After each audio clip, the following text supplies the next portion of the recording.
E aí, gente, Dragon Science aqui. A gente vai para mais uma aula de Dragon Science usando Iconographs, que é um site que fala, que mostra bastante essas relações de curvas que explicam relações econômicas importantes. E nessa parte aqui, que é a da Exchange e o The Wedgeworth Box, a gente vai para oferta de trabalho, ou labor, né? Labor Supply. A gente vai ver essas quatro partes inicialmente. Eu recomendo que depois dessa aula você vá nesse site.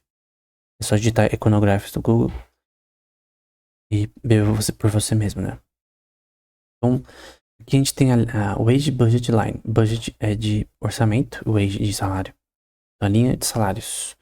Então, esse W, salários. Aqui embaixo a gente tem horas de trabalho e horas de lazer. Relação muito importante na economia no geral, né? A gente tem o endowment, que é o tanto de dinheiro que as pessoas ganham no geral, que eles têm. Só que eu vou deixar o salário aqui embaixo e a gente vai entender essas relações. Esse L é de leisure, né? E M é no caso, o tanto de consumo em dólares, né? Você tem aqui horas de lazer e consumo em dólares de pessoas, né? Vou deixar o salário agora aqui. Vamos supor que a pessoa tem 24 horas de lazer. Então, o trabalho foi de 0 horas. Quanto ela ganha? Zero. Você concorda? Porque não tem como estar numa empresa ou ser um autônomo. Vamos supor que. Acho que um autônomo é a melhor forma de explicar isso daqui. Por exemplo, um Uber. Vamos supor que durante um mês ele decide ter 24 horas de lazer. Como ele é um autônomo, ele ganha por horas trabalhadas. Então, tem uma média também, tem a forma de você ser mais eficiente, como Uber, né? Escolher horas certas, né? Usar heatmaps. Esse não é o ponto aqui. Se ele ir um pouquinho mais pra direita aqui, você vai ver que, vamos supor que o Uber decide trabalhar 12 horas por dia. Você vê que o tanto que ele pode consumir com isso no futuro é maior. Você concorda? Então, tem a possibilidade de ganhar nesse setor também. Só que o salário dele cresce proporcionalmente ao quanto ele trabalha, né? Quantas horas trabalhadas. E essa razão de salário pode aumentar ou diminuir com relação à oferta e demanda de pessoas querendo Uber, ou Pop, ou outras ferramentas. Porque o Uber tem substitutos, né? Você pode pegar Pop, você pode pegar um táxi, que é mais caro, no fim. E vamos supor que o salário do Uber aumenta, vamos supor. Então ele tá ganhando mais dinheiro, essa linha vai aumentando. Alguns vão ver que estão ganhando já o suficiente pro mês, e eles vão falar, cara, eu preciso de mais leisure, né? Eles vão aumentar o tempo. De repente, tem Ubers que, por exemplo, trabalham 4 horas por dia, de noite, em certas regiões. Ou alguns dias da semana conseguem ganhar mais do que outros. Então não é somente no pra um Uber, né? Pra um cara que trabalha com carro de aplicativo, né? Entrega não é somente horas trabalhadas, mas sim a eficiência dessas horas, né? Região, seu conhecimento em quais lugares você tem mais demanda, que pagam mais. Bom, tudo isso conta, além do custo com relação a taxas da plataforma ou corridas que não dão certo. Enfim, esse gerenciamento é muito mais importante. E o conhecimento do cara nesse setor é mais importante do que tudo. Então, tem vezes que ele vai começar a aumentar o seu salário mesmo com 4 horas, outros não. Só que nesse contexto do trabalho autônomo, de motorista de aplicativo, é o conhecimento dele e também a aplicação desse conhecimento que vai gerar esse fator. Tem horas que não, tem dias, semanas que não vai dar certo, mas enfim. Vamos supor que a uma certa taxa de salário ele trabalha mais, né? Você vê que ele ganha mais. Vamos supor que seja 16 horas por dia. Você tem 8 horas de lazer. Não necessariamente isso aqui é diário, tá? Mas vamos supor que seja por dia, né? Vamos supor que seja 13 horas por dia. 14. Você pode falar, mas o governo normalmente fala, né? Pô, mas não pode trabalhar tantas horas e tal. Mas, cara, se a pessoa ela ganha mais com um motorista de aplicativo mais horas por dia, É a pessoa que tem que decidir isso. Provavelmente não pode ficar 24 horas, senão tem uma coisa chamada função de utilidade com relação à hora trabalhada, que diminui conforme você tem menos lazer. Ou seja, se um Uber ele ficar com o carro andando 24 horas sem dormir, o que acontece? A sua função de utilidade, a sua eficiência no seu trabalho, tá de pensar, de raciocinar, vai diminuir, porque como o corpo humano funciona. Então, eu gostaria, pessoalmente, por exemplo, conseguir estudar 24 horas por dia e produzir vídeos e fazer outras coisas em relação ao meu trabalho 24 horas por dia, mas é impossível. E até cada vez eu vejo mais que você precisa de horas de lazer pra ser mais eficiente, porque tem questões do próprio ser humano que ele consegue manter uma força de trabalho por mais horas por um tempo, e a sua eficiência de produção diminui depois de um tempo. Por exemplo, tem semanas, ano passado principalmente, eu tava escrevendo um livro que era sobre economia no Star Wars. Eu tive que ler muito revista em quadrinhos, porque eu tava escrevendo sobre economia no geral, né? Não era só nos filmes. Tive que ler roteiro também, tive que ler livros de Star Wars.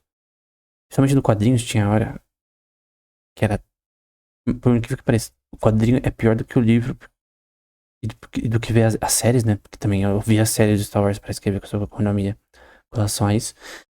Por incrível que pareça, é mais difícil, porque você tem que ler mais coisas, então você demora mais tempo. Eu queria terminar logo. Ou seja, eu fiquei mais ou menos. O tempo de se dormir também tem, né? Eu fiquei mais ou menos assim, ó. 15 pra 14, 13 horas por dia. Só nisso. Então, ia das 9 até 11 horas da noite, depende do dia. Eu consegui manter isso por um tempo. Só que teve uma hora que não dava mais pra manter. Tem uma hora que você não. A sua.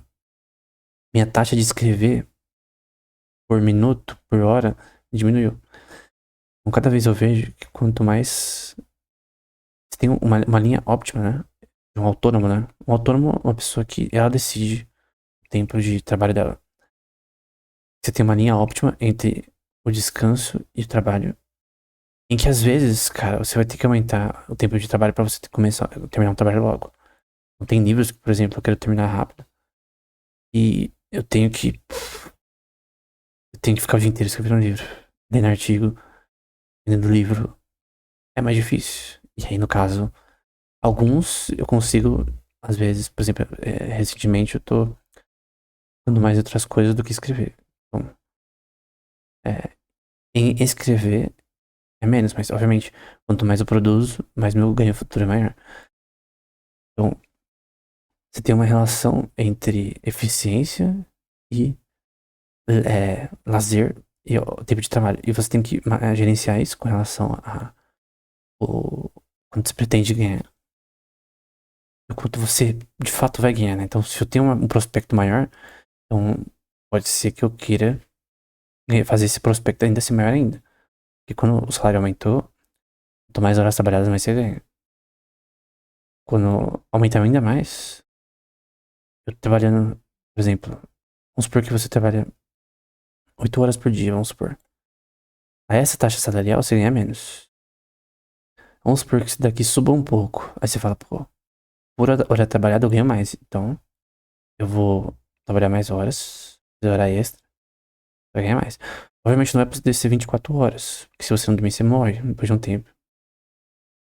Só que o ponto é que você tem que ter, por exemplo, tem projetos de empresas que, cara, as pessoas têm que ficar mais tempo no trabalho. Obviamente elas têm que ser pagas por isso proporcionalmente, mas o ponto é que você tem uma forma. Por exemplo, se você é gerente de uma empresa, tem como você entender que em alguns projetos você vai ter que exigir mais dos seus funcionários. Em alguns momentos você vai ter que afrouxar as rédeas. Porque não necessariamente tempo ali no escritório significa eficiência. Obviamente tem um tempo mínimo que você precisa ter diariamente. Em certos projetos aumentar isso. Mas se você exige demais por muito tempo, uma pessoa alguém aguenta isso por uma semana, duas, três.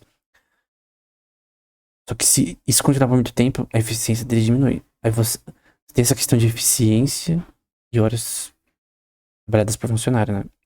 Você quer o resultado final. Se ferra o resto, né? Então, essa relação ela é muito importante para um gerente de uma empresa entender isso na prática, né? Tipo, dos pontos mais importantes para um autônomo. Então, um Uber ele tem que saber que em certos momentos ele vai ter que. Ele tá ganhando menos, ele vai ter que trabalhar mais horas para ter o mesmo salário de antes que ele tinha. Em certos momentos ele vai estar ganhando mais por quilômetro rodado, ter menos custo de gasolina e poder ter mais horas de lazer. É uma coisa que ele tem que entender. Então isso aqui é aplicável para todo mundo, no geral, né? Tem outro aqui, que eu acho bem interessante, que é uma função de utilidade, salário e o dinheiro associado a isso e o consumo nominal em dólares, né? E horas de lazer. Vou colocar a curva de oferta já aqui e depois outros parâmetros. Então, o que normalmente teorias de utilidade fazem, né? As pessoas querem aumentar sua função de utilidade. Nesse caso, a pessoa quer o máximo de lazer possível, ganhando o máximo possível. Mas, obviamente, ela não pode ganhar essa utilidade ao máximo, né? Mas vamos supor que, quando aumenta a taxa de salário, você pode ver que, vamos supor que é a mesma hora de lazer, mas você vê que o consumo aumenta. Ou seja, vamos supor que você está numa empresa e você ganha R$ 1.000. Depois de um tempo, você vai para outra empresa. Mesmas horas trabalhadas, mesmo emprego, mesmo tudo. E você ganha R$ 5.000. Você ganha 4.000 a mais por mês. O seu consumo vai aumentar, você vai gastar mais. Tem uma questão que todo mundo fala que quanto mais você ganha, mais você gasta. Você acostuma com gastar mais, né? Eu tava vendo os caras do contexto da bolha do Tibia, né? De produção de conteúdo do Tibia, eles estavam falando como eles estavam ganhando bastante numa época. Uma empresa chamada Buia, que tava pagando muito bem. Então, o salário das strings deles aumentaram, que era pago por essa empresa. E eles consumiam mais. Outros são mais inteligentes e poupam mais nessa época. Então, eles poupam, presentes, futuro versus presente. E aí teve cara que comprou uma casa com isso, com os ganhos deles num certo período, que foram maiores, né? Porque essas taxas para streamers diminuem conforme diversos contextos, projetos que eles têm e tal. Mas o ponto é que também pode aumentar o tanto de a linha de renda em relação a essa empresa. As horas trabalhadas aumentam, né? Conforme a renda aumenta, dependendo do setor. Aqui são horas de lazer e de trabalho. E você vê que, comenta isso aqui, quanto mais as pessoas ganham por hora trabalhada, principalmente no setor autônomo, né? Mas as pessoas podem, se quiserem, né? Ter horas de lazer. Isso aqui é muito subjetivo, que depende da pessoa, tempo do mês, enfim. Aqui quando menos você diminui, mas as pessoas têm que trabalhar pra fazer o mesmo, né? Tipo o Julius, né? O Julius tinha 2 empregos, às vezes 3, porque ele precisava ali, com o texto dos Estados Unidos ali do Brooklyn. Ele tinha que fazer de Bed-Stuy, né? Porque ele tinha que fazer isso. Você já viu Todo Mundo Deu Cris, né? Então, é uma questão que ele queria ter uma carga de trabalho tão alta, né? Que caso era mais ou menos puxada pra mais que isso aqui, na verdade. A questão que ele tinha que fazer isso, né? Porque ele tinha um ganho baixo com relação ao sustento aí de uns 5 filhos, parece, né? Então, obviamente a função de utilidade é importante e a questão é... tem questões até subjetivas nesse ponto, né? De repente uma pessoa tá ganhando mais aqui com certas horas trabalhadas, mas de repente ela gosta de outro tipo de serviço, mas então, essa curva de utilidade é totalmente subjetiva, né? Que você tem o valor A, RA, que nesse caso vai ser 0,33 no caso, e o de consumo vai ser C elevado a 1 menos A. Alfa, na verdade, né? Vai ser 1 menos 0,33, que vai dar 0,67 nesse caso, né? E esse é o valor da curva de utilidade que é mostrado aqui. E também a curva de inferência também. Só que o ponto é que, como essa curva é subjetiva, dependendo da pessoa, dependendo do serviço que ela tá, De repente ela prefere, por um tempo, ganhar menos em outro setor, ela gosta mais daquele setor, do que em outro. É uma questão totalmente subjetiva. Sim, vai de pessoa pra pessoa. Como todas essas coisas subjetivas, você não tem que estimar isso daqui bem. Porque é só uma questão conceptual com relação a isso. Isso é um ponto relevante, né? Porque em muitos contextos, como a economia trata das ações de pessoas, né? Às vezes é difícil você estimar isso. Porque é uma coisa totalmente subjetiva, né? Depende de pessoa pra pessoa e coisa do tipo. Tava no Leisure Consumption. Acho que agora eu tô aqui. Aqui a gente tem de novo a função de utilidade, é o mesmo cálculo, né? Que antes. Você viu que não diminui ela, as pessoas trabalham mais. Aumento ela, elas trabalham menos. Que são horas de lazer e consumo nominal.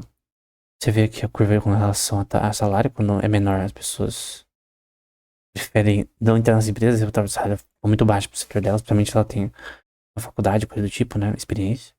Quanto mais o salário aumenta, mais pessoas estão dispostas a trabalhar mais horas pra ganhar esse salário.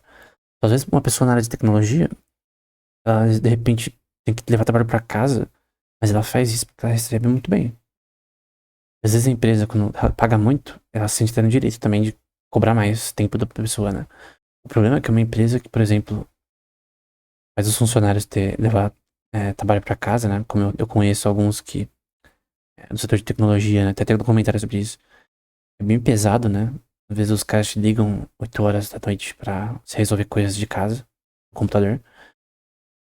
Só que isso pode fazer a eficiência de produção diminuir em alguns setores, né? Principalmente em setores que demandam criatividade, como programação e coisa do tipo. Você vai ter um tradutor, por exemplo. Cara, ele vai fazer uma produção menor ao longo do tempo. Então, as pessoas gostam às vezes da cultura workaholic. Eu também gosto em alguns contextos também. Só que o ponto é, cara, se você não descansar o suficiente e diminuir a sua eficiência, o que adianta?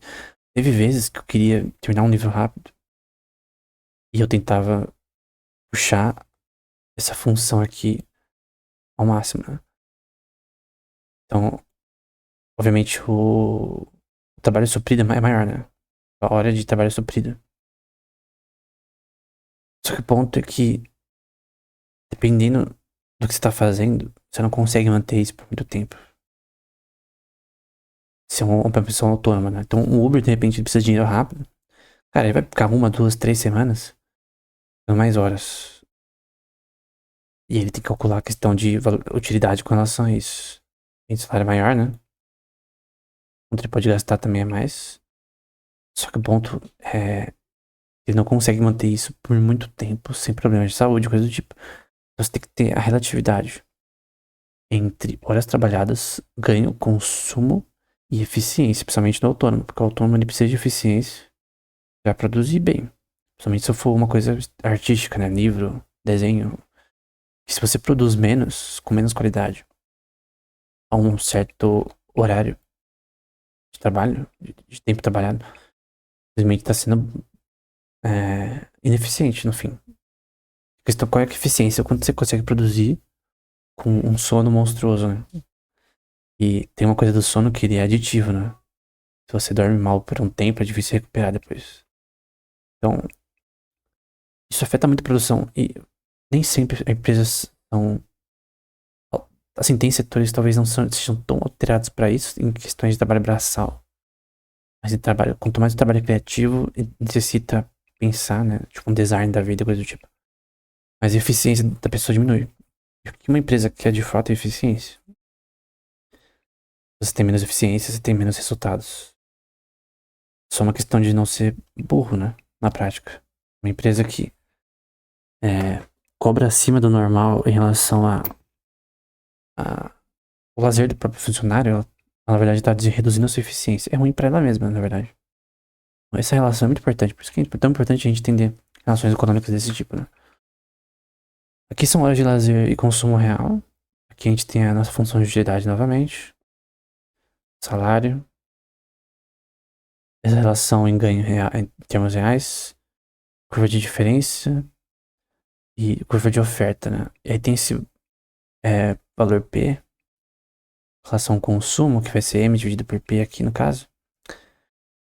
Que nesse caso, quando é 1,5, né? Você tem essa questão aqui, ó, de aumento em, em dinheiro, né? Com as mesmas trabalhadas. Dinheiro ganho com as mesmas horas trabalhadas, né? Então não mudou o salário, não mudou nada.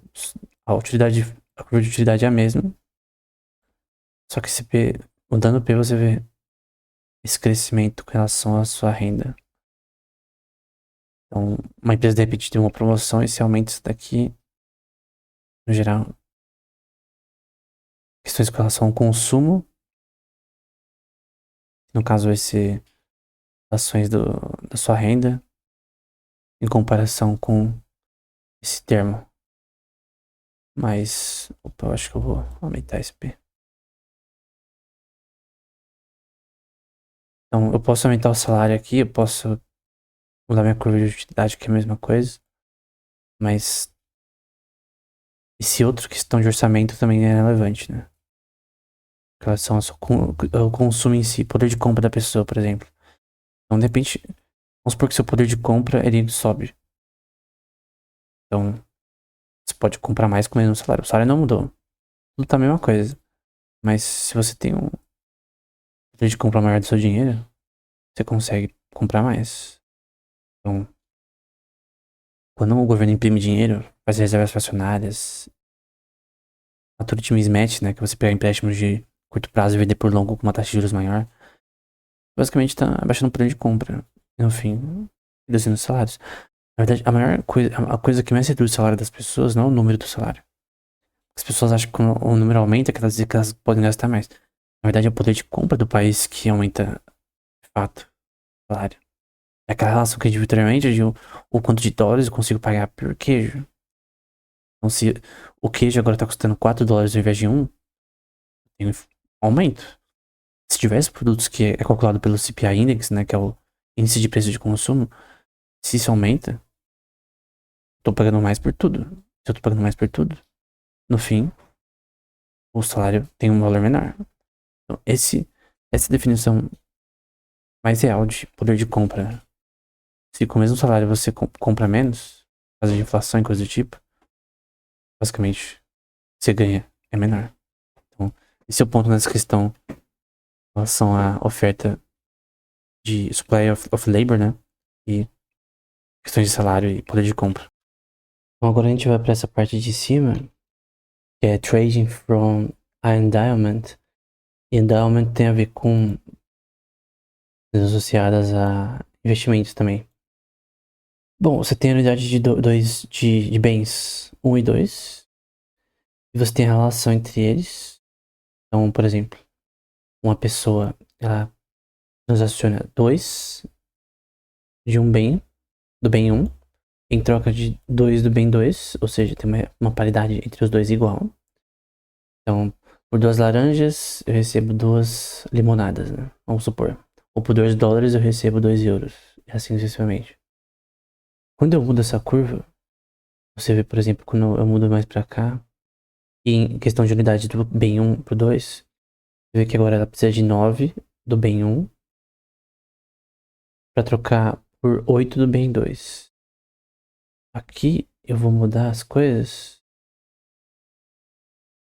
E aqui no caso, ela precisa de 10 do bem 1 em troca de 6 do bem 2. E se eu abaixar mais pra cá, ela precisa de 2 do bem 1, 2 por 11 do bem 2. Ou seja, apenas com 2 laranjas, você compra 11 limonadas, né? Então você tem essa relação entre bens de valor entre os dois, e preço entre os dois, e com relação ao poder de compra entre os dois. No caso, se forem dólares, por exemplo, com pesos ou dólares com reais. Essa relação do Forex tem a ver com quantos dólares eu compro um dólar. Perdão, com quantos dólares eu compro um real. Ou o contrário, mas atualmente, com quantos reais eu compro um dólar no caso. No caso, eu preciso de, eu acho que atualmente 6 reais para comprar um dólar. Anteriormente foi 3 reais para comprar um dólar. Porque o poder de compra baixou. Você tem essas relações. Nesse caso não é sobre Forex, mas eu queria usar esse exemplo Forex, porque eu acho esse exemplo bem interessante. Mas essa mudança é bem importante e vai ser aplicável a tudo que a gente for ver agora, né? Aqui tem relação com renda, também orçamento. Então você tem o preço 1 e 2 de um bem. Você faz. Vou dar um zoom aqui. Você tem que fazer menos P1 sobre P2, que vai estar aqui no caso. Esse valor menos o de baixo, né? Você vê que os valores diminuem. Tem uma relação diferente. Do bem 1 você tem M dividido por P2. Esse M é essa linha de renda. E aqui são relações. Relação à renda também com relação a salários, por exemplo. Então posso mudar, no caso, essa relação do bem 1 com o bem 2. Então, quantas laranjas eu compro uma limonada, né? Então, por exemplo, se eu preciso de 6 laranjas para comprar 2 limonadas, né? Então eu basicamente. No caso, a laranja tá com depreciação com relação à outra, né? Mais ou menos assim que funciona. E no caso dessa linha calculada com esse bem 2 mais os preços, a relação de preços entre os dois, dividido um por outro, que vai dar menos 0,118 vezes esse valor que é 30. Então lembra de ver os valores aqui. Então eu mudando aqui, você vê que essa relação de renda, no geral, em relação aos dois, ao orçamento, muda. Então se eu aumentar o preço do bem 1, você vai ver que menos é comprado dele. É assim também do P2. Então eu aumentei o preço. Aí no caso você relação com o bem 1. No caso eu preciso de mais do bem 1 para comprar do P2. Aqui é igual. Eu aumentei, enfim. Com o P1 agora, por exemplo. Agora eu preciso de mais do P2 para comprar o P1. Vamos supor que for laranjas, né? Eu preciso de mais laranjas para comprar limonadas.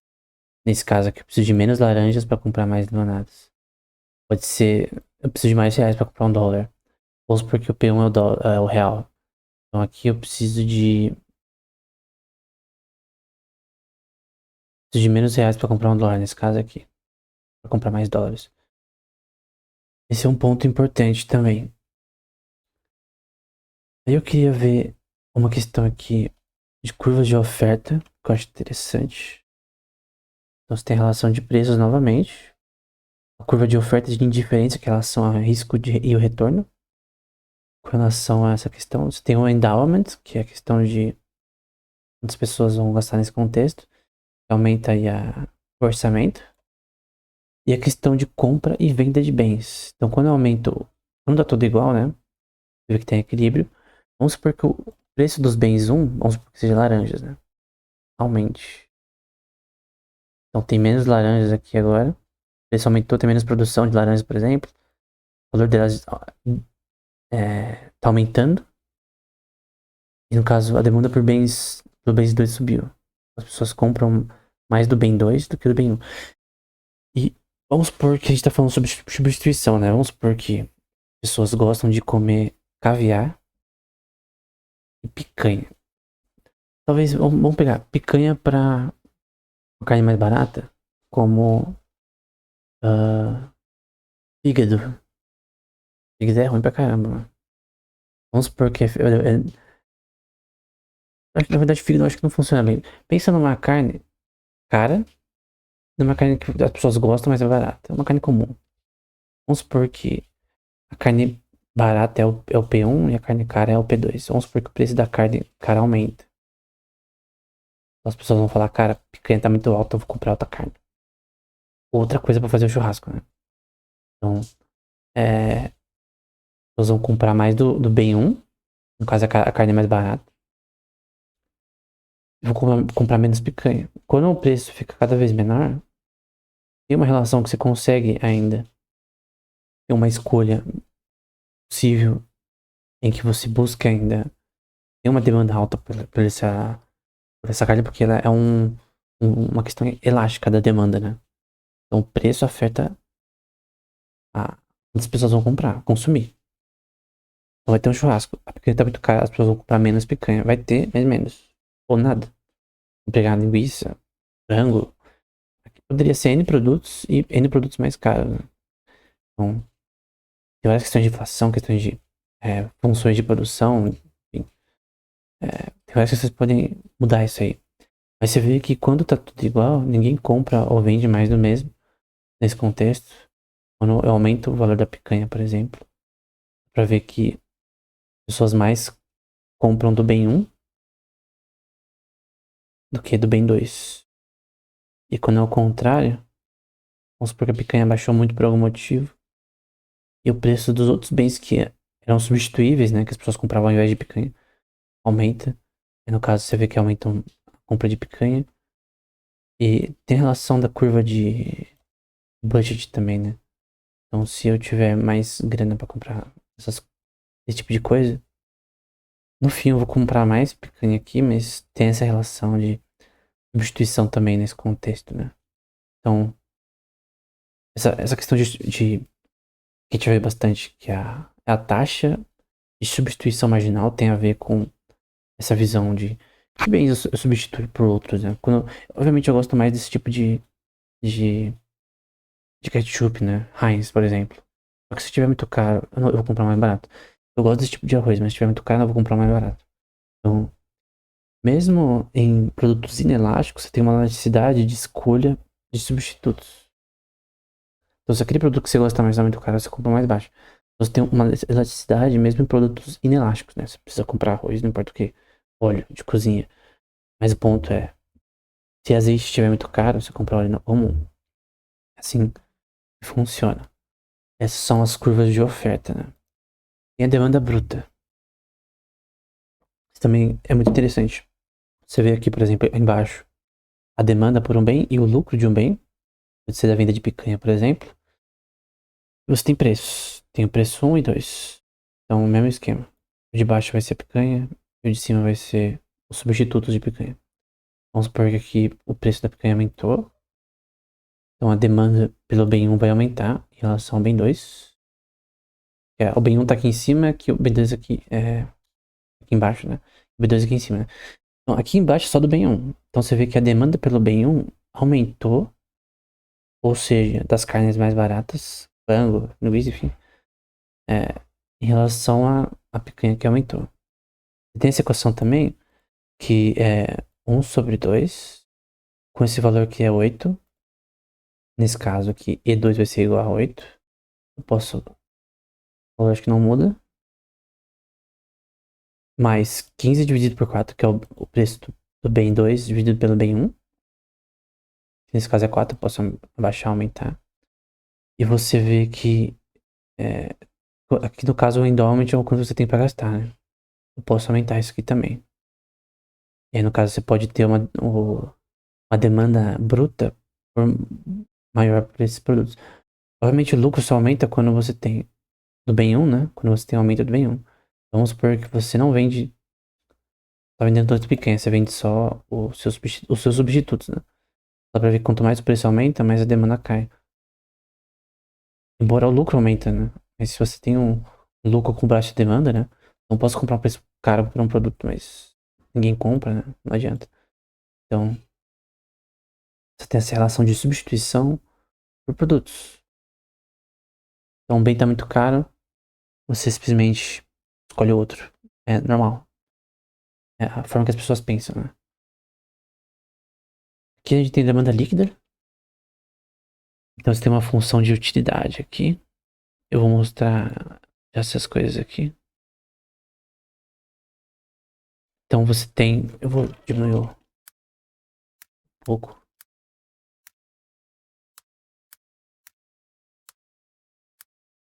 Deixar... Acho que é assim. Então, você tem ali a função de utilidade que eu tô movendo aqui. Lembra que é x1 elevado a a vezes x2 elevado a 1 menos a. Lembrando que esse alfa aqui no A, que é o A que eu falei, né, é a função de utilidade que vai mudando aqui ao longo do tempo, né, cria essa curva. Aqui eu tenho o preço do bem 1 e a demanda líquida pelo bem 1. Então tem a relação de oferta e demanda também. Quando eu aumento o preço do bem 1, vamos supor que a picanha tá cara e o bem 1 aumenta. Isso. A picanha tá barata, no caso. O preço dos seus substitutos aumenta. Você viu que tem uma oferta negativa aqui.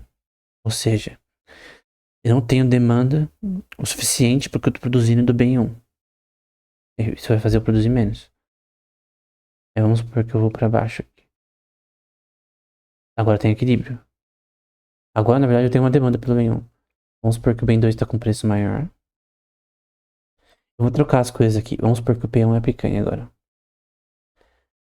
E aqui são os substitutos. Vamos supor que os substitutos aumentaram de preço. O preço da picanha baixou. E aí, no caso, você vê que tem uma demanda agora aqui. Essa demanda aqui que tá em azul. Por isso, maior. E questões sazonais também. Isso aqui pode ser aplicado para N produtos. Isso tem a curva de utilidade que também é importante. Né? O que as pessoas acham desse tipo de carne. Ou diferentes tipos de carne, como moela e coisa do tipo. Que eles consideram interessantes. Kafta, por exemplo. Pra comer, né? Assim, eu crio com a lei de Say. É diferente da visão keynesiana, que a oferta cria demanda. A oferta que cria tanto empregos, quanto investimento, quanto questões com relação a todo o espectro de produção, para no fim gerar o produto final, que é o consumo. Em todos os estágios da produção, até transporte, até chegar na mão da pessoa, tem custo. A produção, ela termina quando o item chega na mão da pessoa e ela come. O consumo termina, não come, né? Quando ela compra no mercado. Um arroz que veio da fazenda tem questões de transporte, importação, exportação, tem questões de custo de inventário, custo de embalagem, custo de relação a B2B de venda para mercado. Só que o ponto é, se o preço for muito alto, obviamente você vai ter problemas. Então, se o preço de um bem 1 que você quer vender, vamos supor que você vende esse bem 1. Se as pessoas podem comprar outro bem de outra empresa, por exemplo, por um preço menor, você tem um monte de produtos, né, que vão ficar parados na prateleira e não vão ser comprados. E aí você tem uma diminuição de lucro por conta disso também, né? Então, tem a questão da utilidade desse produto, né, também. Porque se as pessoas verem utilidade no seu produto, mesmo com o preço, isso aqui importa. Então, vamos supor que as pessoas, por mais que o preço aumente, as pessoas gostam do seu produto. E no caso, a demanda vai pra direita do mesmo jeito. Obviamente, se o preço abaixar, melhor. O preço abaixar, melhor. Vai ter um ponto que você consegue até manter um preço maior pelo bem. Quanto mais as pessoas gostarem desse produto, mais você vai ter características de produção também. E você vê que as unidades do produto crescem aqui, ó. Unidades do produto crescem conforme a demanda. O custo da demanda é diferente. Você vê, ó. Aqui nesse ponto, mudando o preço, você produziu mais, vamos supor, abaixando o preço, vamos supor que seja sapatos. E aí, no caso, você pode vender por um preço menor, com a mesma margem de lucro, vamos supor. E aí, no caso, você tem uma relação de aumento de preço nesse contexto, né? A questão é o quanto você tem que produzir para não reduzir o seu faturamento também. E o quanto esse bem é útil para a pessoa, né? Se é um celular, pode ser qualquer uma peça de computador, enfim. Tudo de produtos tem a ver com a função. Comida, qual que é a função de comida? Primeiro, você sobreviver, né? Porque você precisa comer. Algumas têm uma função mais de ser uma coisa mais gourmet, de repente, uma coisa mais de. Por exemplo, por que você toma sorvete? Que é bom. Não tem uma razão. Simplesmente acha bom. Você prefere sorvete de baunilha ao invés de chocolate? Eu tinha um amigo que não gostava de doce, nem de chocolate. Pessoalmente, ele não gostava. Era uma questão pessoal dele. E era criança ainda, na época. Quando era pequeno. Então é uma questão totalmente pessoal. Só que no geral, o nicho, por exemplo, ele só dá retorno de investimento quando tem pessoas que compram. Então, se ninguém gostar de refrigerante, não vão produzir mais refrigerante. Esse é o ponto. Tem relações também que a demanda implica na oferta, mas embora a oferta crie a demanda, né? Enfim, aqui tem a demanda líquida com oferta líquida, net demand, net supply.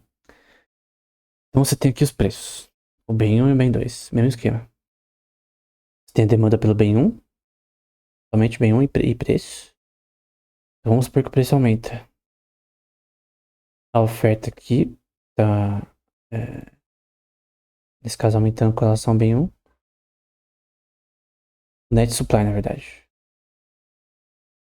Com relação ao preço. Só que você vê que a unidade dele, conforme o preço aumenta, a quantidade diminui aqui. Quando você tem menos de um produto, mais o preço aumenta. Vamos supor que você consegue produzir com mais. Vamos supor que a empresa que está produzindo o produto consegue uma fábrica, capital de investimento, capital de fluxo de caixa, linha de crédito, e consegue produzir mais, diminuir o preço, ou seja, aumentar a quantidade de produção com uma margem de lucro alta. E no fim, ela consegue fazer um preço menor e a demanda aumenta. Você, mudando o preço, você aumenta a demanda ou diminui ela.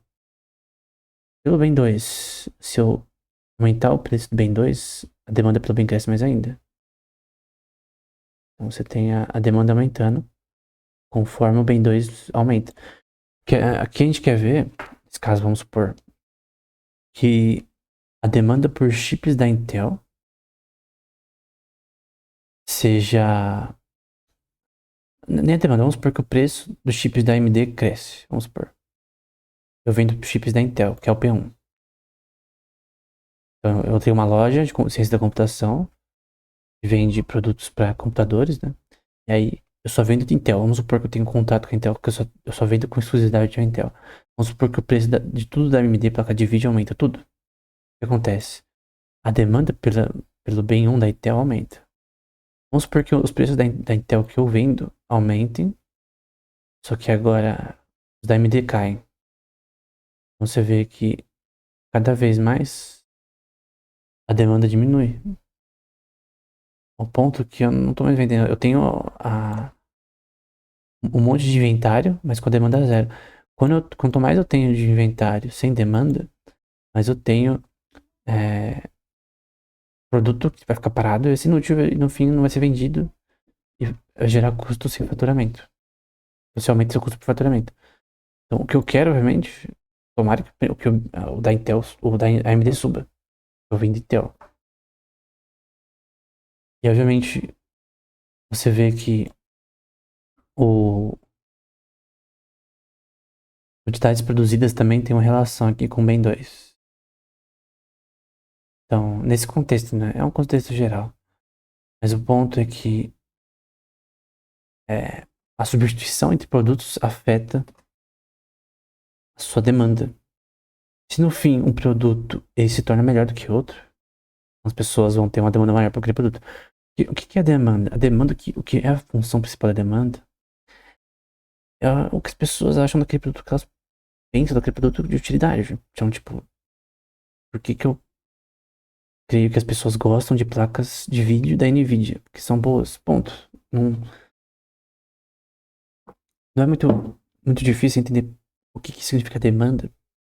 Tem a ver com o que as pessoas acham daquilo. A demanda não é o item que é melhor. Por exemplo, tem uma demanda muito alta por celulares da Intel, mesmo com preço maior. Por quê? Não é porque o preço da Intel é mais barato. Então, o preço da Intel, vamos supor que a Intel seja lá em cima. E os outros são mais baratos. Mas a Intel não cabe aqui, porque o preço é gigante. Então, não, perdão, a Apple. Então, o preço da Apple ela é muito barato. Quer dizer, muito caro. O celular Android que você compra da Samsung é mais barato, mas o preço não afeta a demanda da Apple. Elas compram por um status, por uma questão de pessoal, de que elas gostam da Apple. Que elas gostam de usar o tablet da Apple, o notebook da Apple. Você vai nessas empresas grandes, só tem Apple. Cara, não é porque é melhor. Talvez tenha as características de ser melhor, não ser sentido, mas não é melhor, cara. Paga não sei quantos mil por um PC da Apple, que é inferior a onde 5 mil, 10 mil você monta aí com peça da China. Então, com tarifa ainda, você vai fazer um PC melhor. Então, o gamer não pega PC da Apple como pra jogar, porque simplesmente é mais caro. Então, isso aqui não funciona para todo tipo de bem. Então, esses gráficos, e no geral, eles são generalizações de alguns contextos e não necessariamente funcionam em todos os contextos. Tem que entender isso, que é muito importante. Tem aqui a demanda líquida por dois produtos. Então, você tem preço de venda e preço de compra. E tem a função de utilidade aqui, que nem antes. E aí você tem o preço de venda, por exemplo, de um produto. Quanto mais aumenta em relação ao preço, né? E aqui, esse daqui é a razão do P1 versus o P2, dividido pelo P2, né? De produto 1 com 2, de preços, né? Então você tem a relação de compra e venda desses produtos e a quantidade de produtos produzidos, né? Vou colocar aqui a cor de diferença. Então, estou abaixando aqui a questão de venda. Aqui a gente tem a oferta no geral. Que se eu abaixar aqui o quanto a pessoa tem para gastar, né? Você tem produto que vai ficar sobrando. E aqui no caso, quando você tem mais grana, você consegue ter uma relação interessante. Aqui no caso faltam produtos. Como eu coloco mais para compra. E a função de utilidade puxa para cá se tem maior demanda, né? Então, relação de compra e demanda. Não, perdão, compra e venda de produtos. E questão da função de utilidade deles também. Mas a função de utilidade é uma questão subjetiva com relação ao que as pessoas querem, pensam em relação a esse produto, né? Se tiver relação de compra e venda. Então, o que as pessoas pensam desse produto é muito importante. Embora essa função matemática tenha uma questão abstrata, ela mostra algo que é real, né? É uma questão aqui que ela tem padrões conceptuais. Então, essa função de utilidade que a gente vê constantemente aqui são questões conceptuais no geral. Isso é algo importante de saber, né? Tem outras coisas aqui também. Tem essa parte aqui de otimização de endowment. É a mesma coisa que a gente viu anteriormente, então não vou mostrando de novo. Você tem, acho que com dois preços, a gente já viu esse aqui.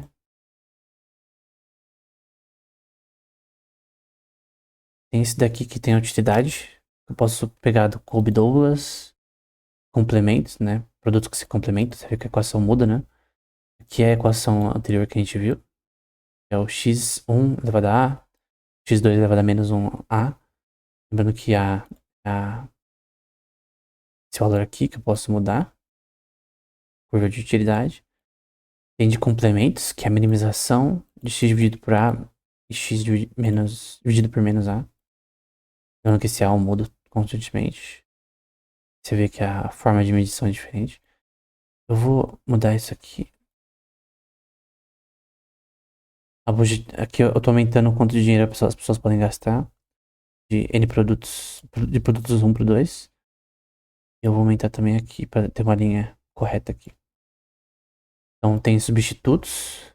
Então você não pode comprar picanha, mas comprar uma carne mais barata, né? Então você tem relação de fusão de utilidade com relação a isso. Nesse caso não é uma curva, né? É uma reta.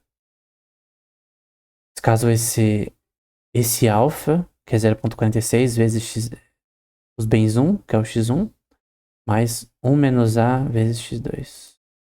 Então, o x2 no caso é o substituto, por exemplo. Então você tem dois tipos de biscoito, o caro e o barato. As pessoas normalmente pegam caro, mas quando tiver. Como é o preço elástico, né? Você vai comprar sempre mais barato às vezes. Tem o C e S, que no caso você tem também aqui outra relação de curva de utilidade. Normalmente é pra taxa de juros, né? Mas a equação é diferente também. Você tem uma relação de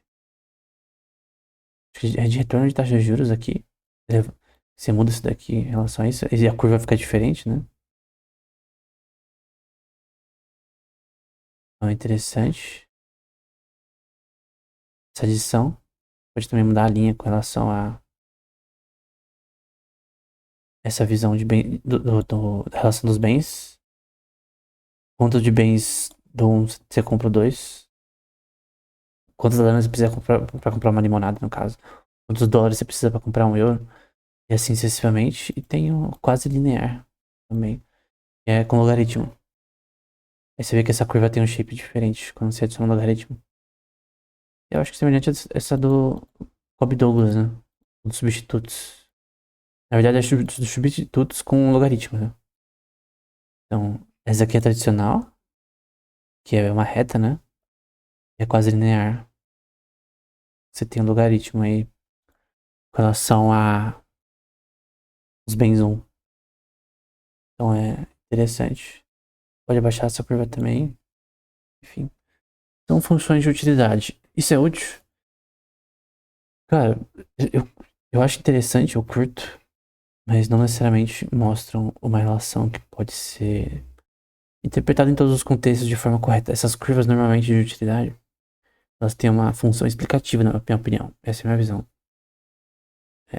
Mas não interpretativa. Então as causas da função de utilidade de mudar depende muito. E não, ok, você tem isso daqui, mas como que você consegue usar isso daqui pra inferir coisas atuais sobre, por exemplo, São Paulo ou Santos em relação a funções de utilidade e certos bens em relação aos outros, né? Você tem dados, mas a utilidade é uma coisa que é subjetiva e você tem que medir isso, é meio que quase impossível. Você pode saber quanto que as pessoas estão gastando mais por um bem em relação ao outro, né? Então, e quanto que um bem vale em relação ao outro, né? Então, nesse caso, se eu tenho unidades de um bem 1 decair em relação ao outro, né? Tem uma relação que... Por quê? Qual é a razão? Elasticidade da demanda? Diferença de produto, que o produto ficou melhor que o outro? As pessoas usam o Google ao invés do Bing, né? São coisas que não são aferíveis de uma forma tão simples, mas, por exemplo, eu uso o Google porque eu acho melhor. Ponto. Tem pessoas que usam talvez o Bing, enfim. Questão pessoal. Enfim, no geral era isso. Recomendo que você entre nesse site e veja por si mesmo. Eu creio que tem muitos pontos aqui que eu não concordo porque é teoria keynesiana, ou neo-keynesiana, enfim. Mas eu creio que é uma forma de aprender sobre esse contexto, né, de uma forma mais gráfica, né? Esse site pra mim é uma obra-prima e a gente vai ver também mais sobre ele posteriormente. Na outra parte do Iconographs, aquele professor de Stanford que põe online essas funções aqui iterativas. Cara, essa é a parte principal. A gente tá em The Theory of Firm, que é nessa parte aqui, Firm Theory. E cara, na minha opinião, todo o curso, essa, na minha opinião, é a que mais mostra tudo que a gente viu de uma forma mais prática.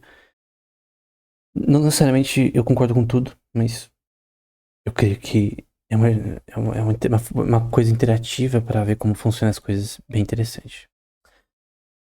A gente vai falar com questões relativas, por exemplo, à produção em empresas, para qualquer pessoa, autônomo também, que lida com problemas de escolha de produção, como a gente já viu, por exemplo, a Hotbar. Isso aqui é muito importante. A gente viu nas aulas do livro de Hotbar como se você produzir a certo nível, em certos contextos, você tem perda de faturamento. Por exemplo, tem uma oferta abaixo da demanda, aí você tem o que é chamado de dead weight loss, ou seja, você perde inventário, por sua empresa de café, que vai ser inútil, que não vai ser vendido. Você produziu não sei quantas embalagens de produto e não vai ser vendido. Bom, a função mais simples é, aqui a gente tem no eixo X as horas trabalhadas e o output, que é a quantidade produzida. Por exemplo, se eu arrasto daqui, você vê que em 2 horas de trabalho de cada trabalhador que eu tenho, eu produzo 14,14 a sapatos, laranjas, não importa. Vamos usar sapatos que é mais fácil. Conseguindo baixar aqui. E essa equação que eles fazem aqui com relação à função de produção que a gente vai ver posteriormente, vai ser que Q é igual à função de produção que é f de L, que vai ser 10 vezes a raiz quadrada de L, que nesse caso é 2, eu posso aumentar aqui para 3, por exemplo, e minha produção aumenta. E você faz isso, e no caso deu 17,32 aqui. Vou baixar aqui para 2, dá 14,14 e assim sucessivamente. A questão é, eu produzo proporcionalmente ao quanto de horas trabalhadas eu tenho. Entre outros fatores, esse não é o único fator que é relevante. Agora a gente vai para o produto trabalho marginal, ou Marginal Product of Labor. Então, ok, é a mesma função, só que aqui vai ser 10L, com L elevado a 1 sobre 2. Pra quem não sabe, quando você eleva algo a 1 sobre 2, é a mesma coisa que raiz quadrada, tá? Então, no caso, a gente tem aqui o o crescimento de horas trabalhadas e output, então eu posso mudar isso aqui. Isso muda a produtividade marginal do trabalho. Então, quanto mais eu tenho de horas trabalhadas, você vê que eu tenho mais output. Só que aqui embaixo a gente vê que o questão de hora trabalhada e output por hora também tem uma relação aqui. Aqui é o total e aqui é a por hora, né? Aqui que no caso você quer entender a produtividade marginal do trabalho.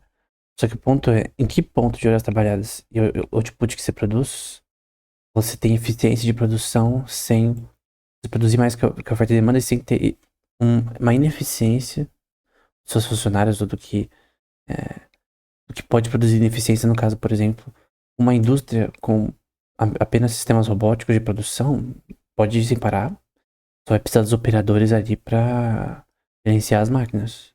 Mas precisa ter uma escala de troca de pessoas para que você possa ter uma eficiência no gerenciamento dessas máquinas. Então, mesmo numa indústria quase sem pessoas, você precisa de horas trabalhadas de pessoas, de seres humanos que no caso vão ter uma função de eficiência diferente, portanto, de horas trabalhadas.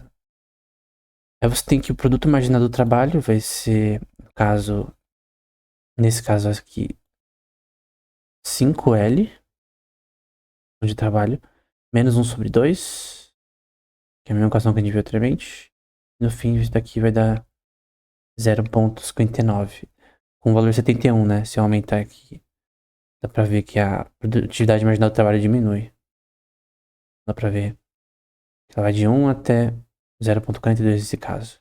Vai ficar mais claro posteriormente essa relação. Aqui, produção de curto prazo, short run, e aqui uma relação importante. K é capital, L é trabalho. Aqui a gente tem uma função entre capital e trabalho, que no fim vai dar raiz quadrada de trabalho, capital. E você quer plotar essa relação tridimensionalmente e também de forma 2D. E aí você tem essa função que vai ser igual a 100 nesse caso, que no fim vai ser 10 vezes a raiz quadrada de horas trabalhadas. Não posso mudar essas horas trabalhadas aqui e o capital investido. Porque, obviamente, você pensa, se eu tenho uma empresa que precisa de pessoas trabalhando, por exemplo, é uma empresa de programação, você concorda que eu preciso de mais capital para contratar mais pessoas que tenham um conhecimento e experiência suficiente? Eu posso até pegar pessoas novas, mas eu também preciso de sêniors, né, com experiência em programação para cenários mais novos, e que isso vai custar mais dinheiro, você concorda? Então, quanto mais eu gastar dinheiro aqui, obviamente você vai ter uma proporção de horas trabalhadas, em relação de tanto dinheiro que você gasta, que vai aumentar seu output. Você pode ver aqui que quanto mais eu aumento o meu dinheiro gasto, eu tenho questão de aumentar o output. Não necessariamente, porque, por exemplo, se você pega empréstimo na sua empresa, e vamos supor que você não usa esse empréstimo da melhor forma. Você não compra uma academia, por exemplo, você não compra as melhores máquinas, você não usa o fluxo de caixa da melhor maneira, você meio que gasta dinheiro em coisas que não deveria, de repente tem mais funcionários do que deveria, que não produzem eficiência, que leva a um serviço de qualidade, que leva a mais lucro através de bons clientes que ficam no longo prazo. Porque não tem boas máquinas, não tem um serviço muito bom, personal trainer ali. Então, basicamente, esse capital aqui crescendo aumenta o output. Mas você tem que calcular aqui, e nesse caso, nessa parte não está calculado aqui, a eficiência desse capital. Porque a eficiência do capital é o retorno dele. Então, eu investi tantas máquinas na minha academia, eu investi em pessoal, em labor, né, em horas trabalhadas. Então, só que em output de trabalho cresceu, mas e o meu retorno? O ponto é, qual que é o nível de funcionário que você deve contratar que tem o mesmo retorno. Se, por exemplo, sua empresa tem 100 funcionários e você faz a mesma coisa com 50, que você diminui o CAC, no caso, e vamos supor que você produz o mesmo valor. Esquece esse gráfico por enquanto. Cara, demitir 50 pessoas, porque você produz a mesma coisa com 50. Com 50 melhores, por exemplo. Enfim, fica mais claro depois. Que a gente tem o produto marginal do trabalho novamente. E aí você tem uma função chamada A, que é o fator de produtividade do trabalho. Nesse caso, essa função é muito importante. Vai ser Q é igual a função do trabalho vezes o fator de produtividade vezes essas horas trabalhadas aqui, né? Que eu posso aumentar e tal. E aí, no caso, no geral vai dar esse valor aí. Então você faz esse valor A, que tá 0,50 por enquanto aqui, ó, eu posso mudar. Muda o shape da minha produção, né? Você tá fazendo isso vezes o fator de produtividade e horas trabalhadas. E você eleva esse 0,74 aqui em menos 1, né? É a mesma coisa que a gente viu anteriormente, né? Você vê que esse valor vai mudando, ó. Tá mudando tanto o A aqui, que agora tá 0,96, e esse menos 0,0.4 é 1 menos 0,96. Se eu aumentar aqui, por exemplo, vai ser, no caso, 1,19 menos 1. Na verdade é esse menos esse, né? Nesse caso, por exemplo, vai dar 0 menos 0,15. No caso vai ser 0,85 menos 1. E no fim você quer entender essa relação entre horas trabalhadas e o slope dessa função de produtividade, né? Porque, como a gente viu com relação à produtividade do produto marginal, né? Você tem a derivada do quanto de você aumenta de produção em relação ao seu capital investido nessa produção. Então, se eu produzo com 5 pessoas 200 laranjas, produzir 400, eu preciso do dobro, né? Mas tem contextos em que você pode aumentar a eficiência de produção sem necessariamente aumentar o dobro. Tem questões de eficiência de administrativa, gerenciência de pessoas, gerenciamento. Gerenciamento de pessoas, gerenciamento da forma que você lida com depreciação, né? De você ter uma forma de você, por exemplo, controlar seus gastos de manutenção de uma forma mais efetiva, contratando empresas melhores, coisa do tipo. Às vezes você gasta mais por um serviço de manutenção que vai te dar mais benefício no longo prazo. Tem várias questões aqui que não estão nessa equação, mas que devem ser consideradas. Isso aqui é só uma questão conceptual. Então, se eu aumento o meu fator de produção, você vai ver que minha função de trabalho em relação ao output cresce. Então, se eu aumento a minha produtividade sem aumentar as horas trabalhadas, é melhor.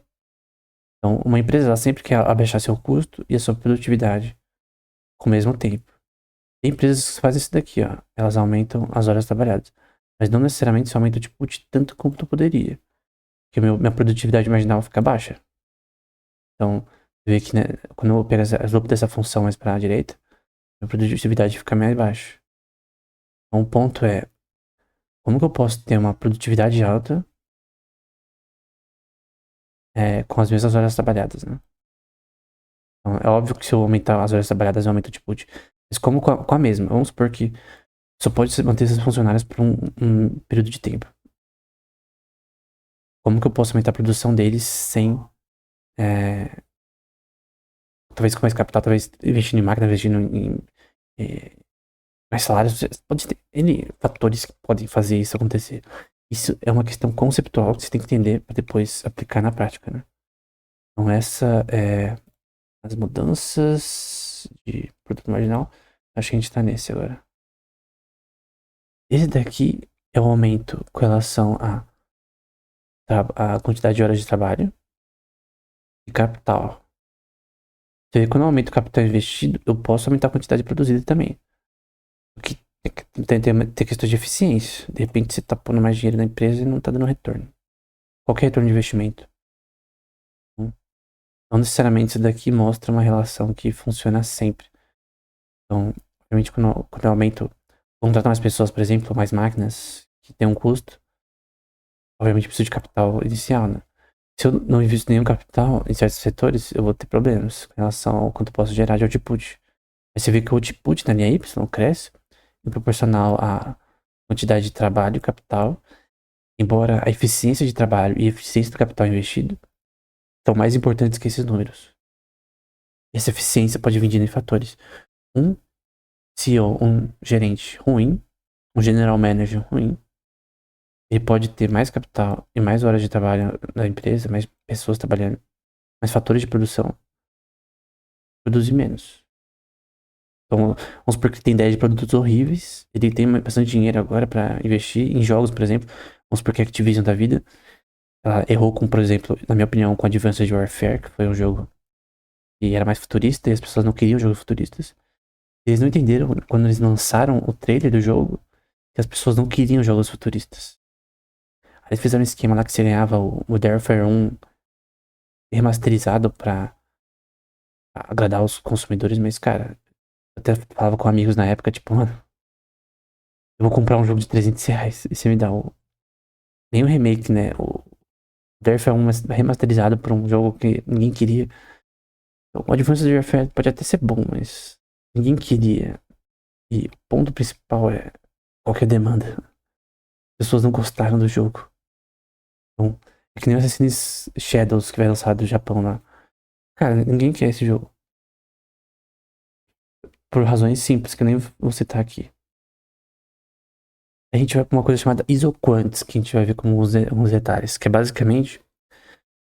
Tem vários exemplos de isoquants, mas você quer criar um mapa com relação ao capital investido e unidade de trabalho realizada, que é proporcional. Então, o quanto de trabalho eu preciso ter proporcionalmente ao capital investido, né? Então, para eu produzir 400 sapatos, eu preciso investir em um dobro de pessoas quando eu produzir 200. Às vezes, essa questão é proporcional em alguns setores. Às vezes, eu posso fazer isso, pegando esse investimento de crédito, de forma eficiente, abaixando o custo, buscando N formas de abaixar o custo por produção, relações de optimização de impostos, várias questões que eu posso abaixar o meu custo e, com menos capital, gerar mais eficiência na produção. Cara, depende. Depende de N fatores, depende do setor. Isso é relevante.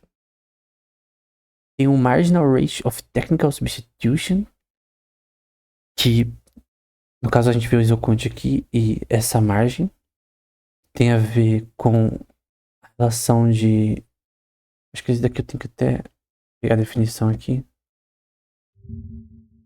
É MRTS. Definition. MRTS.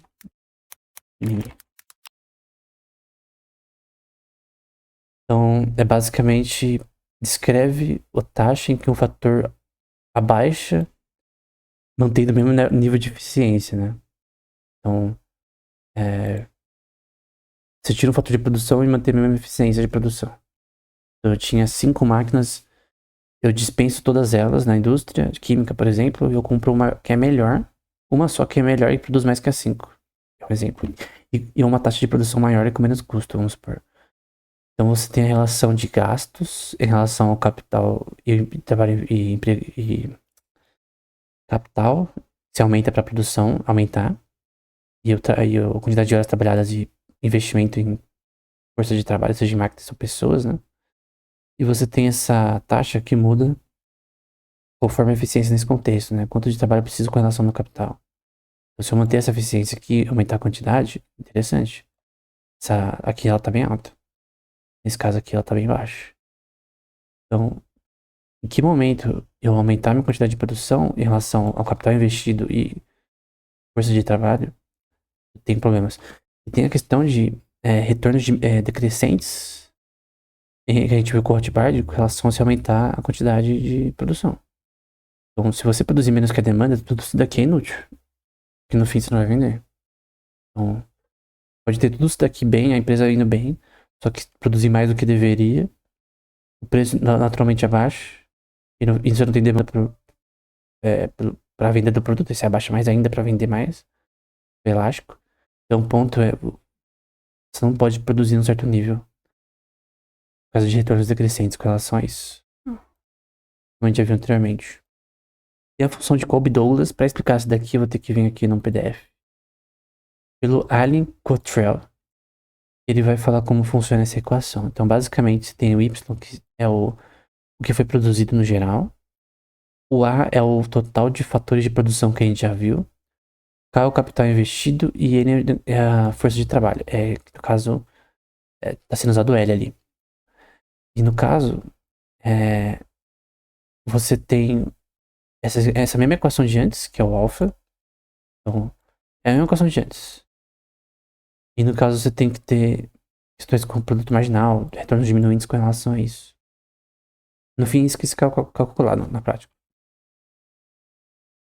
Então, a derivada com relação a isso, né? Acho que eu tirei aqui. Derivada do trabalho, do agregado de produção com relação aos fatores que você usa para isso, né? Que a gente viu, essa equação é a mesma que a gente viu anteriormente. É o produto marginal. Você tem essa equação com relação à definição dele na prática, né? Usando essas variáveis, né? Então, esse é o fator de produção. Quanto mais aumenta o fator de produção, melhor. Fatores de produção com o mesmo capital e trabalho investido, né? Então, se eu aumento isso daqui, melhor. Consigo produzir mais. Você viu que o output vai ter uma linha ali, ó, diferente nessa visão 3D ali, ó. Vai aumentar. Não sei se dá pra ver, mas tem uma curva aqui. Então, quando eu consigo produzir com mais eficiência, isso daqui acontece. Aí você lembra é a mesma equação aqui, tanto é a função do trabalho e do capital investido. Então, tem o fator de produção, que é o A, que eu tô mudando aqui, que é 1,41, vezes L. A conta de trabalho que eu tenho, nesse caso é 20, 25, ó, 25 para 25, 10 para 10. Obviamente, quando eu aumento o capital investido e trabalho, hora de trabalho, eu aumento a produção. Não necessariamente sempre. Às vezes alguém pode fazer isso num setor, ter os dois e não fazer isso. É possível, com tanta eficiência. Depende. Programação, por exemplo, ou mais criativo, né? Produção de vídeo, enfim. E aí você tem esse o A e o B, né? Um relacionado à função de trabalho e outro relacionado à capital. Então, quando eu mudo o beta, ele só muda a relação ao capital investido. Então, a relação mais do capital investido e o retorno, e aqui só do trabalho.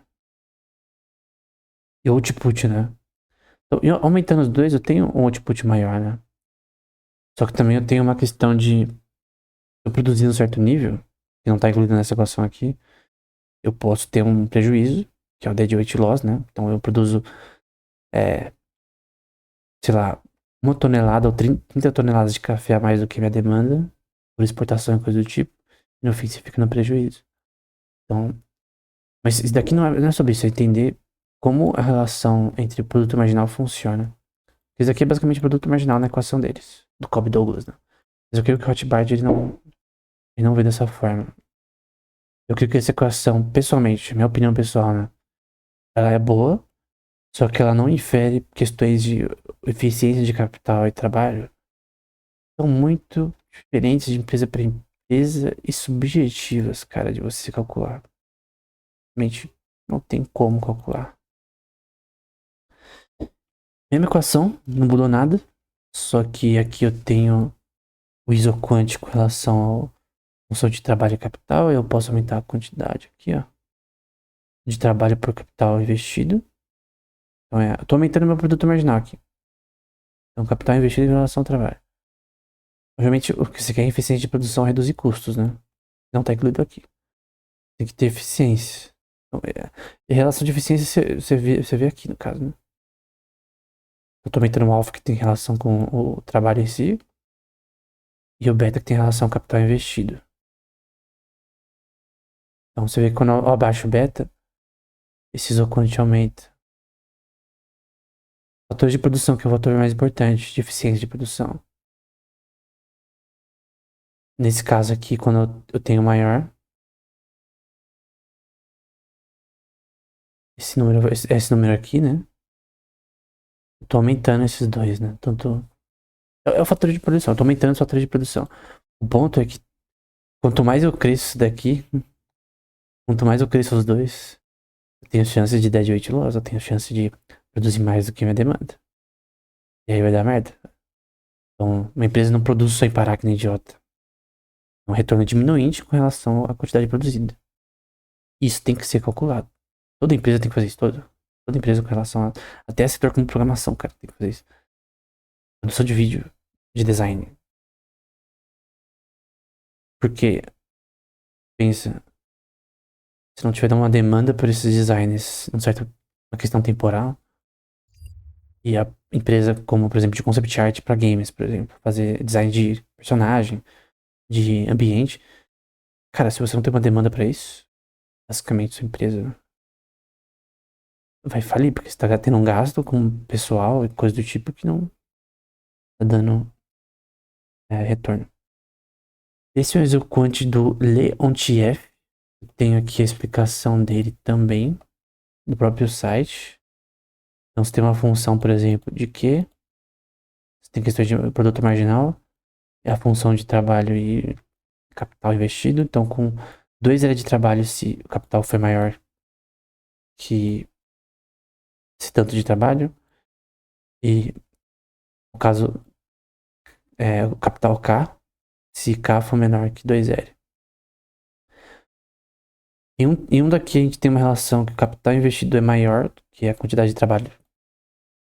Nesse caso, a unidade de medida é 2 ou menor. E no caso aqui é uma minimização dessa função. No fim, o que você quer com a versão do DNTF na prática é você ter uma proporção aqui, ó, que você não tem questão de eficiência e coisa do tipo. É uma questão proporcional. Quanto de sapatos eu posso produzir por capital investido? Então, eu preciso aumentar minha quantidade de trabalho em si. Pessoas para trabalhar em máquinas, gastos com relação a linhas de crédito, cash flow com relação a isso. Eu tenho que aumentar proporcionalmente. Então, as proporções são fixas.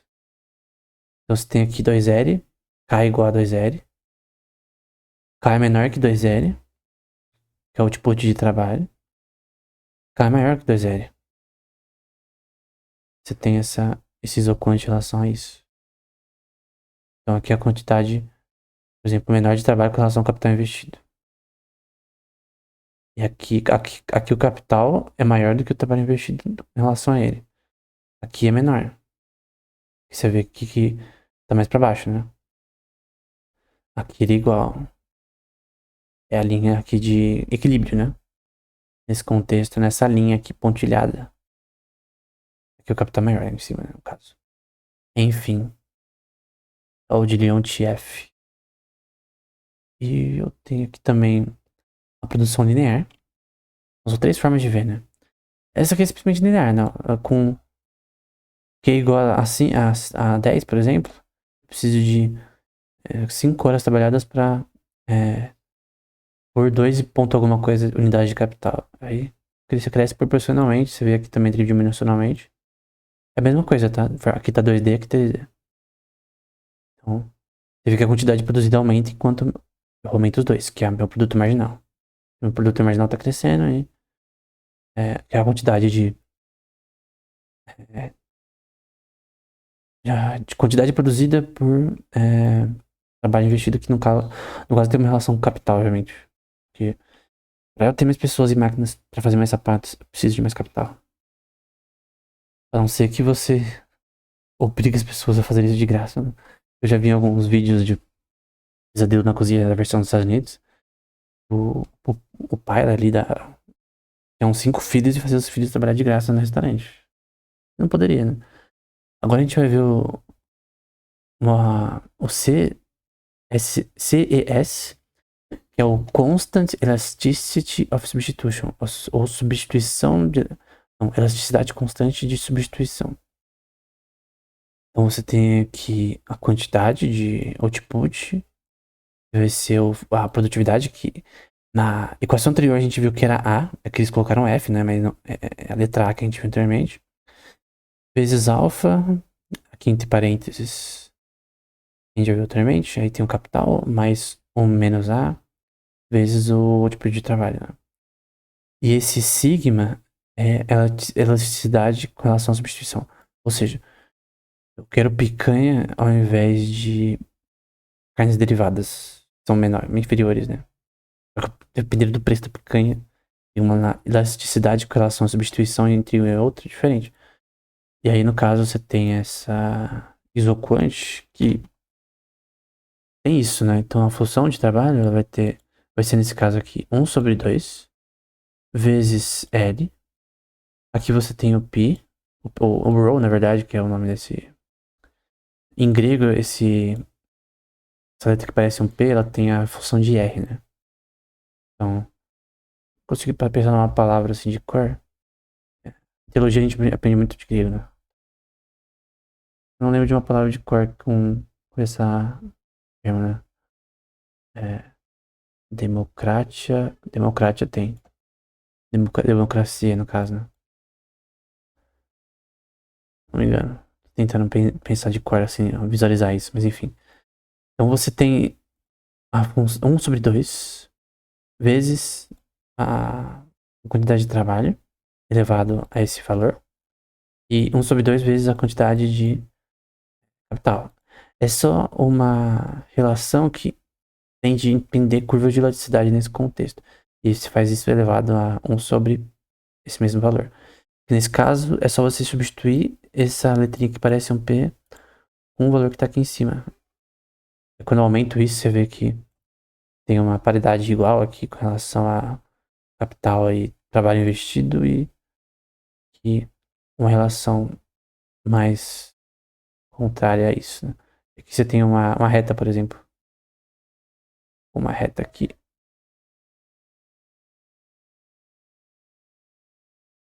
Não tô conseguindo pôr uma reta. Ó, nesse caso aqui, um 0,96 fica uma reta. Lembrando, isso daqui é algo conceptual. Você não tem como levar isso aqui a pé da letra. Contextual depende do setor, depende de vários fatores. Essa é a coisa mais importante. Tem a versão 3D também.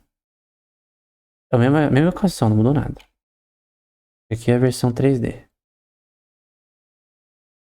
Então, topologicamente interessante. Então, eu tô aumentando o output aqui, por exemplo. Então, aqui é o capital investido, quantidade produzida, trabalho-se. Você vê a relação que a gente viu anteriormente do 2D e o output produzido com relação a isso, né? Enfim. Quando a paridade é igual, por exemplo.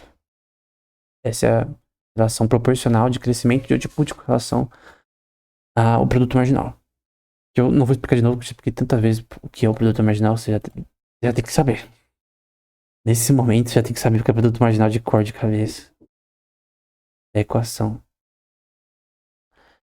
Aqui com MRTS, que é a Marginal Rate of Technical Substitution, que a gente viu anteriormente, eles põem como capital dividido pelo trabalho, elevado a 1 menos π, o ρ, na verdade, né?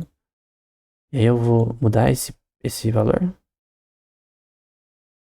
Nesse caso aqui que a gente viu, nessa daqui, o π, ele é com relação a elasticidade de substituição menos 1 dividido pela mesma. Entenda que esse valor aqui ele é relacionado a essa elasticidade, né? Então, esse valor é sigma, está incluído na equação que gera o valor que a gente está vendo aí. Que é esse daqui. Então, basicamente isso. Então, é 1 dividido por 1 menos p menos 1 dividido por sigma. Então, essa equação que está sendo equalizada ali, que é esse valor que a gente está mudando aqui. E no caso, você quer calcular essa parte aqui. Então, vai diminuindo conforme a relação de capital e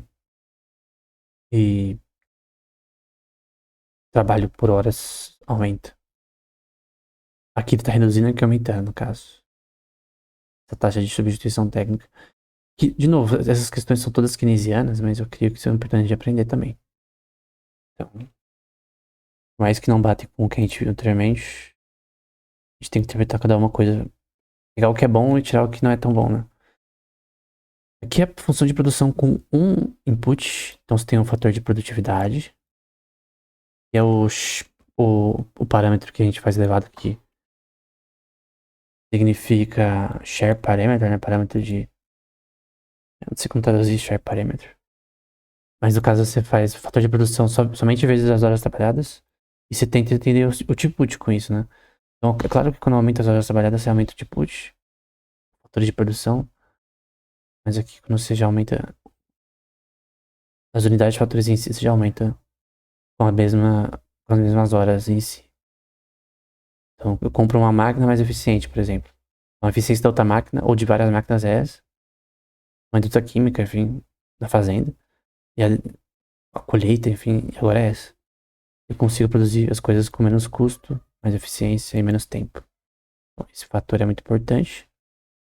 E questões de eficiência que podem aumentar ou diminuir ao longo do tempo, né? Bom, e fatores de produção e eficiência de produção. Então, no caso aqui, a minha eficiência aumentou, que abaixou. E é uma questão subjetiva, né? Como que um general manager, né? Um CEO faz uma empresa ser mais eficiente. Depende do setor. É uma questão, como eu disse, subjetiva. Returns of Scale, ou escala de retornos. Para Cobb Douglas, prometo que essa é a última. Então, basicamente, aqui eu tenho capital em relação ao trabalho empregado, né? Eu tenho a função de trabalho e capital. E aí você faz trabalho, capital vezes. E aí você tem esses valores elevados, que é em relação à atividade de eficiência entre os dois. Aqui é de trabalho, aqui é de capital investido. Então, quando eu tenho dos dois, você vê a curva com relação a essa função F desse daqui e o dobro disso. O dobro do trabalho, o dobro do... que é essa curva aqui, né? Então, você vê aqui o ponto de relação entre capital investido, trabalho investido e a quantidade produzida, né? Aqui, obviamente, eu tenho uma produtividade maior. Produtividade não, né? Quantidade produzida. E aqui, se eu diminuir isso aqui, vê que as curvas tendem para baixo. E você vê que minha quantidade, ela muda, você concorda? Então, quando eu mudo isso daqui pra cima, os dois, principalmente, vê que a minha produção aumenta. A questão é, esse parâmetro, ele é útil? Ele realmente fala uma verdade? Na minha opinião, parcialmente. Esse daqui, ele fala uma verdade parcialmente. O que significa isso, na minha opinião? E isso é uma questão conceptual que não leva em conta, por exemplo, que de repente, vamos supor tudo que tá muito bem, muito bom, e as pessoas começam a não gostar desse produto tanto, enfim. Essas coisas que a gente viu até então são funções com relação à produção e a produto marginal. Questões com relação a isso, a gente viu anteriormente. Tem empresas, por exemplo, uma empresa de sapatos ou de café, que se ela produzir mais do que a demanda para compra temporal, preferência temporal de compra desses produtos. Obviamente, por exemplo, no fim do ano, tem empresas que vão produzir mais porque eles sabem que tem uma demanda maior. Eles podem ter dados estatísticos, eles próprios, principalmente se for uma empresa de longo prazo, que mostra que eles têm que produzir mais em um certo momento. Porém, muitas vezes eles vão errar. Deve ter produto no inventário que vai ser lixo. Essa equação não tem disso. É uma questão com relação à produtividade marginal. Porém, somente quando a gente fala de custo, funções de custo, você tem que entender que normalmente o que as pessoas querem é produzir mais com menos custo, com mais eficiência sempre. Mas é difícil às vezes pensar um CEO pensar em que é eficiência. Eficiência é aumentar o L com menos K, menos capital, ou é simplesmente você fazer as coisas de forma mais inteligente, né? Você tem uma empresa de programação, de desenvolvimento de games, você faz as coisas de uma forma mais inteligente. Você consegue fazer aquele mesmo resultado pra terminar o jogo com menos tempo, né? Então, se você pegar, por exemplo, 5 empresas de animação, vamos supor que todas têm todos os equipamentos iguais, só o pessoal é diferente. Cara, tem algumas que vão entregar trabalhos com mais qualidade em menos tempo. É uma questão da própria empresa. Tem empresas que elas são mais eficientes. Pronto, acabou. E a razão não é capital investido. E não é só horas trabalhadas. A questão que as pessoas lá dentro são melhores. Ponto. Elas conseguem fazer animações melhores em menos tempo. De repente eles ganham mais. Pode ser que essa empresa ganhe mais lucro no futuro. Esses trabalhadores que são bons vão ganhar mais salários. Às vezes não. Mas o ponto é que, no geral, o que você quer é um retorno do investimento que seja alto. Que tem muitas questões subjetivas em funções de produção que não são mostradas aqui. Então isso aqui é importante, é legal. É importante você saber.